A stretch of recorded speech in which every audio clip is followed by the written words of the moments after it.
Shalom, kami dari kelompok 2. Di sini kami akan membahas tentang hambatan komunikasi. Sebelum kita membahas tentang hambatan komunikasi, marilah kita melihat faktor-faktor apa saja yang menjadi pengaruh komunikasi tersebut. Yang pertama adalah manusia. Manusia, baik sebagai komunikator maupun komunikan, dapat mempengaruhi lancar atau tidaknya komunikasi. Berikut kita akan melihat faktor manusia apa saja yang dapat mempengaruhi komunikasi. A adalah tingkat pengetahuan. Misalnya, dalam memilih kata-kata untuk membentuk suatu kalimat dalam menyampaikan pesan, kita harus memikirkan apa yang ingin kita sampaikan. Yang B adalah perkembangan. Perkembangan manusia mempengaruhi bentuk komunikasi dalam dua aspek. Aspek yang pertama yaitu tingkat perkembangan tubuh mempengaruhi kemampuan untuk menggunakan teknik komunikasi tertentu dan untuk menyampaikan pesan yang ingin kita sampaikan. Yang kedua adalah keterampilan penguasaan bahasa bergantung pada perkembangan neurologi dan kognitif. Yang C adalah sosiokultural. Posisi individu secara sosiokultural dapat mempengaruhi perilaku komunikasi antar individu karena status sosiokultural membentuk tata cara komunikasi individu tersebut. Yang D adalah jenis kelamin. Baik laki-laki maupun perempuan menunjukkan gaya komunikasi yang berbeda dan memiliki interpretasi yang berbeda terhadap suatu objek dalam melakukan komunikasi. Yang E adalah peran dan tanggung jawab. Peran dan tanggung jawab mempengaruhi komunikasi yang dilakukan oleh individu tersebut baik secara teknik maupun isi komunikasi yang ingin disampaikan. Yang F adalah atensi. Atensi terhadap suatu hal dapat menyebabkan kemampuan fungsi indera kita naik maupun turun. Sedangkan perbedaan atensi dapat menimbulkan perbedaan persepsi dan distorsi pesan. Yang G adalah sikap. Sikap individu dalam komunikasi dapat menghambat proses komunikasi tersebut. Sikap yang hangat, bersahabat, ramah, dan terbuka akan memungkinkan proses komunikasi yang terbuka selalu dipertahankan. Yang H adalah persepsi. Persepsi individu ketika berada dalam suatu proses komunikasi dapat mempengaruhi, menghambat, atau bahkan memutus komunikasi yang sedang dilakukan. Berikut adalah presentasi dari saya, akan dilanjutkan oleh anggota kelompok 2 yang selanjutnya. Terima kasih. Shalom, saya Yuhandra Conli Kosdamika. Di sini saya akan melanjutkan materi bagian I, yaitu hubungan. Hubungan yang erat antara individu pada suatu proses komunikasi dapat mempengaruhi teknik dan materi komunikasi. Pada komunikasi yang dilakukan antara dua orang yang belum saling kenal, umumnya setting komunikasi terjadi dalam konteks formal. Sebagai contoh, hubungan antara pengacara dan kliennya, dokter dan pasien, serta pedagang dan pelanggan. Selanjutnya bagian yang kedua, pesan. A. Isi pesan. Isi pesan yang ingin disampaikan dapat mempengaruhi teknik komunikasi yang digunakan individu. Isi pesan yang menggembirakan biasanya disampaikan dengan wajah yang berseri dan suara lantang. Isi pesan yang bersifat informasi disampaikan dengan suara yang relatif datar dan pelan. Sedangkan isi pesan yang bersifat rahasia disampaikan dengan berbisik atau menggunakan secari kertas atau dengan bahasa isyarat. Selain hal-hal di atas, jumlah pesan juga mempengaruhi proses penerimaan pesan dari komunikator kepada komunikan. Pesan yang terlalu banyak atau overloaded dapat menimbulkan kebingungan atau kejenuhan pada penerima pesan. Selanjutnya bagian B, penyampaian pesan. Proses penyampaian pesan mempengaruhi komunikasi karena beberapa penggunaan pola penyampaian pesan yang kurang tepat mengakibatkan distorsi pesan dan bahkan tidak terjadi kontinuitas. Penyampaian pesan secara berapi-api pada saat kampanye dan demonstrasi, penyampaian pesan dengan suara keras dan relatif bersemangat pada proses belajar mengajar, merupakan hal-hal yang dapat memperkuat makna pesan dan memungkinkan pesan lebih dimengerti oleh komunikan. Penyampaian pesan dengan berbagai metode, misalnya secara lisan, dengan menggunakan gambar, demonstrasi, dan gerak, tertentu membuat pesan diterima secara bermakna oleh orang lain. Selanjutnya, 3. Lingkungan. 1. Stimulus eksternal. Stimulus eksternal misalnya suara bising, gaduh, atau perhatian yang tiba-tiba teralih dapat menyebabkan penurunan kemampuan untuk menangkap pesan atau konsentrasi untuk mencerna pesan yang disampaikan. Selanjutnya, bagian yang kedua, yaitu nilai dan budaya atau adat. Berbagai nilai dan budaya dalam masyarakat menjadi rambu-rambu bagi penyelenggaraan komunikasi. Budaya mengatur bahasa yang digunakan sebagai salah satu alat komunikasi, sekaligus mengatur penggunaan teknik nonformal dalam komunikasi. Adat dan nilai mengatur hubungan individu ketika melakukan komunikasi. Berkomunikasi dalam jarak yang terlalu dekat dengan lawan jenis, yang bukan suami atau istri, dipandang kurang baik oleh sebagian besar bangsa, termasuk bangsa Indonesia. Memegang janggut ketika terlibat suatu perbincangan merupakan bentuk penghormatan bagi orang Arab, dan membungkukkan badan sebelum berbicara kepada orang Jepang menunjukkan rasa hormat. Selanjutnya, 3. Jarak dan teritori. Jarak antara komunikator dan komunikan mempengaruhi komunikasi yang dilakukan. Komunikasi antar individu dalam jarak dekat dapat dilakukan secara lisan, tulisan, ataupun non-verbal. Sedangkan jarak yang cukup jauh, komunikasi dapat dilakukan dengan menggunakan media tulisan. Jarak yang jauh ini juga menyebabkan penggunaan media cetak dan media elektronik untuk penyampaian pesan, misalnya menggunakan telepon, televisi, radio, dan sebagainya. Selanjutnya, bagian yang B, hambatan komunikasi massa. Hambatan dapat diartikan sebagai halangan atau rintangan yang dialami.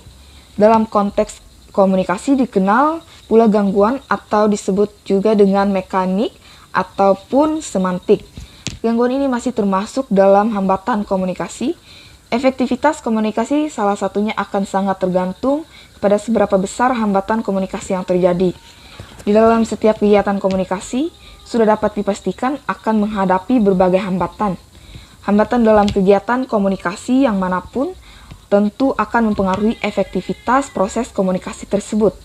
Karena pada komunikasi massa, jenis hambatannya relatif lebih kompleks sejalan dengan kompleksivitas komponen komunikasi massa. Dan perlu diketahui juga bahwa komunikasi harus bersifat heterogen. Oleh karena itu, komunikator perlu memahami setiap hambatan komunikasi agar dapat mengantisipasi hambatan tersebut. Demikian presentasi dari saya dan akan dilanjutkan oleh anggota kelompok yang lainnya. Shalom. Baik, saya akan mempresentasikan lanjutan presentasi kami. Saya Natasha Amelia Putri. Saya akan melanjutkan di bagian hambatan psikologis. Hambatan psikologis yakni hambatan-hambatan yang merupakan unsur dari kegiatan psikis manusia yang terbagi menjadi 3. Yang pertama, psikologis kepentingan, yang kedua psikologis prasangka, dan yang ketiga psikologis stereotip. Hambatan psikologis kepentingan. Yang pertama, kepentingan akan membuat seseorang selektif dalam menanggapi atau menghayati pesan. Yang kedua, diketahui bahwa komunikan dalam komunikasi massa sangat heterogen atau masuk dalam usia, jenis kelamin, pekerjaan, pendidikan, dan lain-lain. Yang hal ini juga memungkinkan setiap individu komunikan memiliki kepentingan yang berbeda. Yang ketiga, dasar kepentingan yang berbeda, maka setiap individu komunikan akan melakukan seleksi terhadap pesan yang diinginkannya atau manfaat dan kegunaan. Yang kedua, hambatan psikologis prasangka terbagi menjadi 5. Yang pertama, berkaitan dengan persepsi orang tentang seseorang atau sekelompok orang lain, sikap serta perilaku terhadap mereka. Yang kedua, pengalaman tentang objek, peristiwa, atau hubungan-hubungan yang diperoleh dengan menyimpulkan informasi dan menafsirkan pesan. Yang ketiga, yang ditentukan oleh faktor personal atau fungsional, kebutuhan, pengalaman masa lalu, peran, dan status. Yang keempat, ditentukan oleh faktor situasional atau struktural, atau yang memahami suatu peristiwa tidak dapat menilai fakta-fakta yang terpisah. Kita harus memandangnya dalam hubungan keseluruhan. Yang kelima, proses komunikasi sudah diawali oleh kecurigaan atau prasangka, maka tidak akan efektif. Kemudian yang ketiga, psikologis stereotip. Prasangka sosial. Yang pertama, prasangka sosial bergandeng dengan stereotip yang merupakan gambaran atau tanggapan tertentu yang mengenal sifat atau watak pribadi orang. Yang kedua, stereotip misalnya tercermin pada orang Batak itu berotak keras, orang Sunda manja, dan lain-lain. Dan yang ketiga, apabila dalam proses komunikasi massa ada komunikan yang memiliki stereotip tertentu pada komunikatornya, dapat dipastikan pesan apapun tidak bisa diterima oleh komunikan. Masuk yang kedua, hambatan sosial kultural. Terbagi menjadi 6 bagian. Yang pertama, sosial kultural aneka etnik. Yang kedua, sosial kultural perbedaan norma sosial. Dan yang ketiga, sosial kultural kurang mampu berbahasa Indonesia. Yang keempat, sosial kultural faktor semantik. Yang kelima, faktor pendidikan. Dan yang keenam, faktor mekanis. Faktor aneka etnik. Yang pertama, kasus Indonesia. Terdapat ribuan pulau dari Sabang sampai Merauke. Kemudian yang kedua, satu sisi kenyataan menjadi kekayaan yang tidak terhingga nilainya.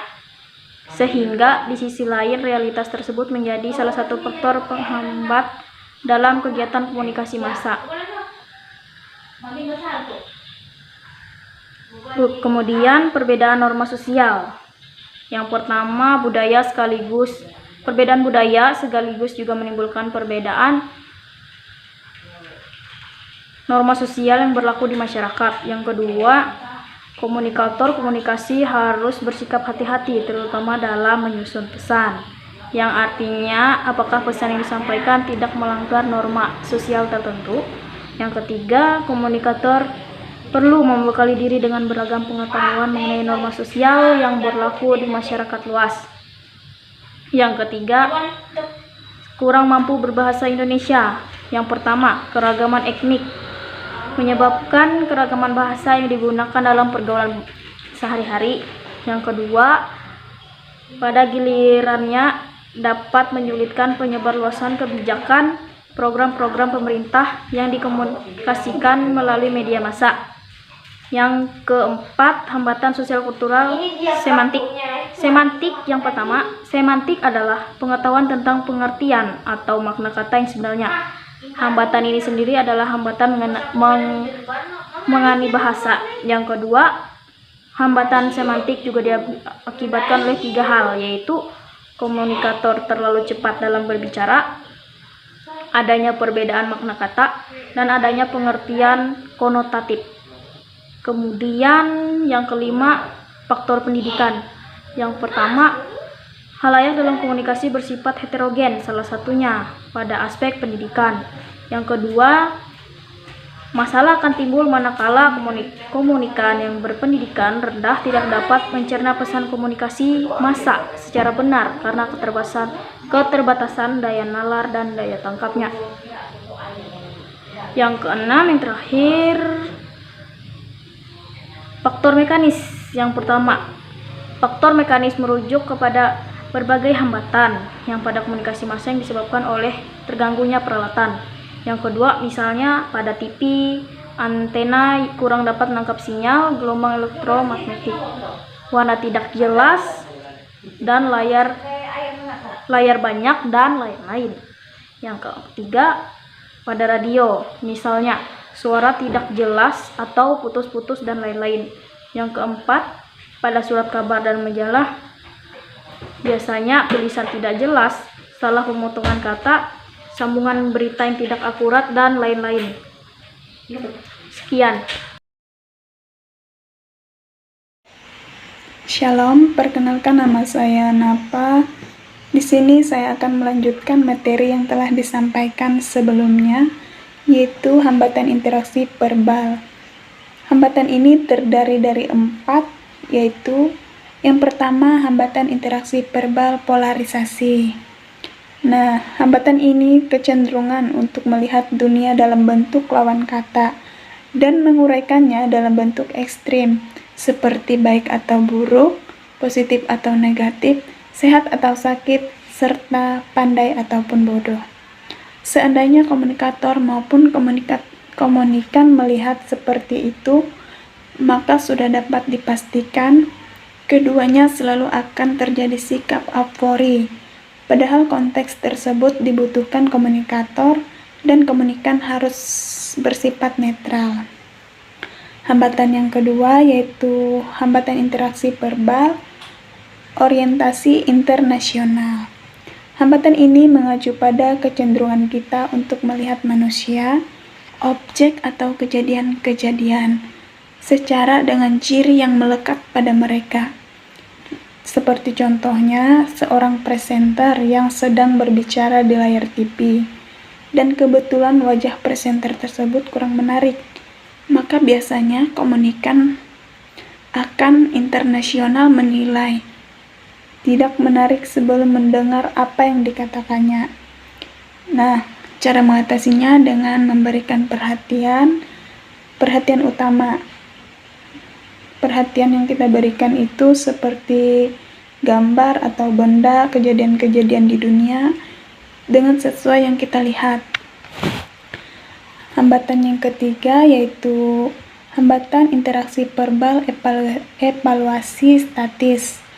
Pada suatu ketika kita melihat seorang komunikator X berbicara melalui pesawat TV, menurut persepsi kita, cara berkomunikasi dengan menterinya tidak baik, sehingga kita membuat abstraksi tentang komunikator tidak baik.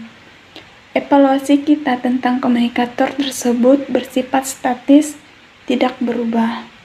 Dan hambatan yang keempat yaitu hambatan interaksi verbal indiskriminasi. Indiskriminasi merupakan bagian dari stereotip sikap generalisasi terjadi bila komunikan memusatkan perhatian kepada kelompok orang. Nah, sekarang memasuki materi hambatan komunikasi massa antara individu dan organisasi. Hambatan antar manusia yaitu berbagai macam perbedaan persepsi dan bahasa persepsi, pendekatan yang buruk walaupun sudah mengetahui cara mendengar yang baik, gangguan emosional, perbedaan budaya berkomunikasi, gangguan fisik.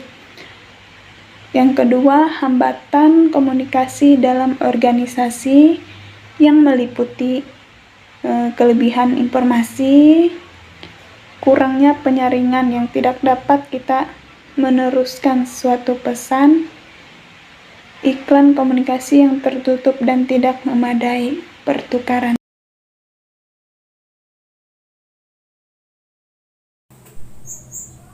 Perkenalkan, nama saya Nuriana. NIM saya 2002111937. Saya akan melanjutkan materinya, yaitu bagian yang kedua, yaitu hambatan komunikasi dalam organisasi. Komunikasi dalam organisasi sering terganggu karena materinya lebih rumit, jumlahnya banyak, dan kontroversial.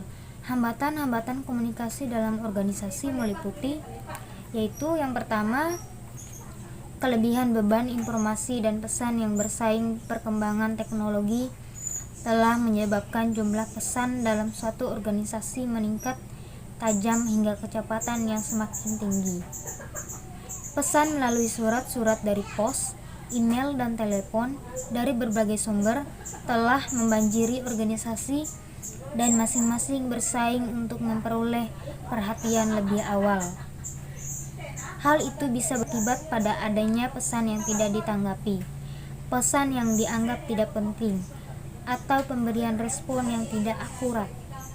Dan yang kedua, penyaringan yang tidak tepat ketika meneruskan suatu pesan kepada orang lain dalam organisasi.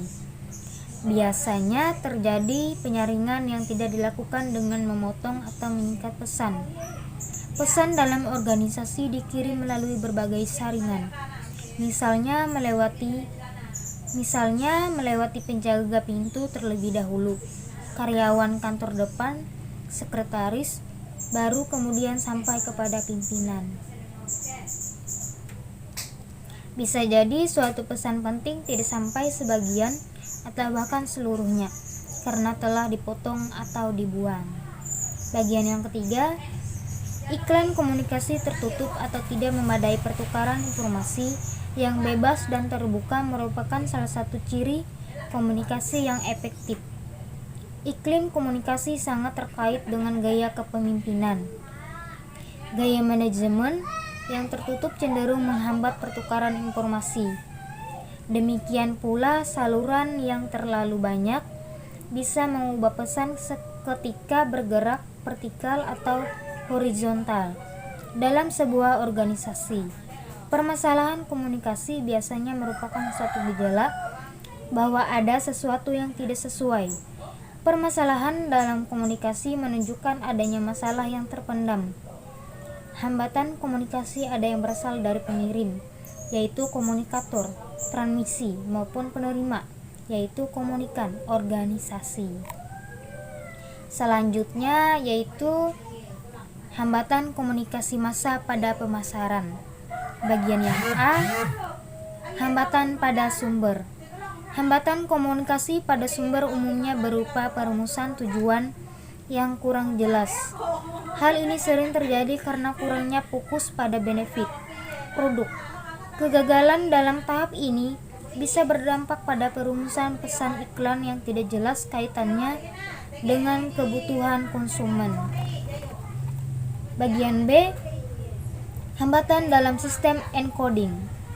Sumber kegagalan komunikasi pemasaran bisa juga ada pada proses encoding. Misalnya copywriter dan perancang iklan lebih terobsesi membuat iklan kreatif yang orisinil daripada fokus pada penyampaian benefit produk. Iklan yang menyesatkan, deceptive advertising, juga bisa digolongkan sebagai hambatan dalam proses encoding karena sejak awal berusaha menyesatkan konsumen dari kondisi sebenarnya benefit produk. Bagian C, hambatan dalam transmisi pesan. Pemilihan media yang tidak cocok bisa membuat pemasang iklan gagal menjangkau kelompok sasaran. Untuk menjangkau audiens yang tepat, pemasang iklan mesti menyesuaikan ciri-ciri demokratis konsumen sasaran dengan profil demografis pembaca majalah, pemirsa TV atau pendengar radio. Dalam tahap pengirim pesan, hambatan yang umumnya ditemui komunikator adalah competitive slotters, keusutan yang terjadi karena kebanyakan iklan. Jumlah iklan yang makin banyak disebabkan karena pertama, banyak produk baru yang muncul membuat permintaan waktu melonjak. Kedua, persaingan ketat mendorong pertumbuhan belanja iklan lebih cepat daripada penjualan. Ketiga, iklan TV makin pendek, yaitu dari 30 menjadi 15 detik. Apa yang dapat dilakukan pemasar untuk mengatasi kekusutan yang ditimbulkan kompetitif slotter? Cara yang mudah adalah frekuensi iklan digencarkan agar pesan tertancap lebih lama. Hal ini dibenarkan dalam pesan betul-betul berkaitan dengan kebutuhan konsumen. Artinya pesan tak punya masalah hambatan sumber ataupun hambatan encoding. Shalom, perkenalkan nama saya Novi Agustina, NIM 200211913938. Baiklah, di sini saya akan melanjutkan materi yang sebelumnya sudah disampaikan, yaitu D. Hambatan dalam proses decoding. Konsumen umumnya mengabaikan pesan yang tidak menarik minat mereka. Konsumen juga akan menolak pesan apabila sumber pesan dianggap tidak kredibel. Hambatan pada recording juga mungkin terjadi karena kurangnya perhatian pada pesan. Kompetitif kultur selain merupakan hambatan dalam transmisi, juga mengganggu pesan recording karena bisa membuat pemirsa makin cuek. Iklan yang ditayangkan terus juga merupakan penyebab pengabian intention. Advertising without bisa terjadi, yaitu turunnya efektivitas iklan karena kebosanan pemirsa dan konsumen yang sudah merasa familiar dengan kemampuan iklan tersebut. Selanjutnya bab 3 yaitu penutup. Kesimpulan, faktor-faktor yang mempengaruhi komunikasi adalah manusia, pesan, dan lingkungan, di mana faktor dalam manusia yang mempengaruhi komunikasi ialah tingkat pengetahuan, perkembangan, sosial kultural, jenis kelamin, peran tanggung jawab, atensi, hubungan, persepsi, sikap. Sedangkan faktor di dalam pesan meliputi isi pesan dan penyampaian. Dan di dalam konteks lingkungan, hal dapat mempengaruhi komunikasi meliputi stimulus eksternal, nilai dan budaya atau adat, jarak dan teritori. Hambatan dalam diartikan sebagai halangan atau rintangan yang dialami dalam konteks komunikasi, dikenal pula gangguan atau mekanik maupun sistematik. Gangguan ini masih termasuk ke dalam hambatan komunikasi. Efektivitas komunikasi salah satunya akan sangat tergantung kepada beberapa besar hambatan komunikasi yang terjadi. Di dalam setiap kegiatan komunikasi, sudah dapat dipastikan akan menghadapi berbagai hambatan. Hambatan dalam kegiatan komunikasi yang manapun tentu akan mempengaruhi efektivitas proses komunikasi tersebut. Karena pada komunikasi massa, jenis hambatannya relatif tidak kompleks sejalan dengan kompleksitas komponen komunikasi massa. Dan perlu diketahui juga bahwa komunikan harus bersifat heterogen. Yang terakhir, saran. Untuk melakukan komunikasi, hendaknya kita perlu memperhatikan bagaimana jalan komunikasi yang akan kita lalui, atau hambatan-hambatan yang ada. Jadi, seseorang komunikator harus paham betul terhadap hambatan-hambatan tersebut untuk menuju komunikasi yang sukses. Baiklah, cukup sekian presentasi dari kelompok kami. Kurang dan lebihnya kami mohon maaf. Shalom.